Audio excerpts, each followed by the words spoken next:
क्या करूं, मजबूर हूँ। जवाहिर साहब ने अर्जेंट मांगी है। इतना जरूरी है तो मुलाजिम से कह दो। अगर वो कोई सवाल पूछ लें तो क्या वो जवाब दे सकेगा? ये प्रोजेक्ट मेरी जिम्मेदारी है तो मुझे ही जाना पड़ेगा। ऐसा है तो मैं साथ जाऊंगा, अकेला नहीं छोड़ूंगा।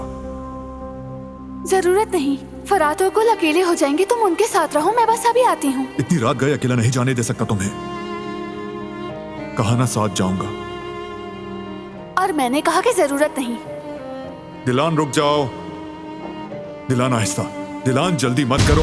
दिलान, दिलान।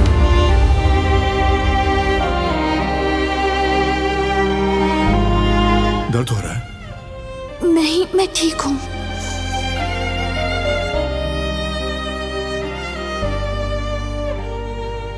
तुम्हें अपना दर्द छुपाना छोड़ना होगा।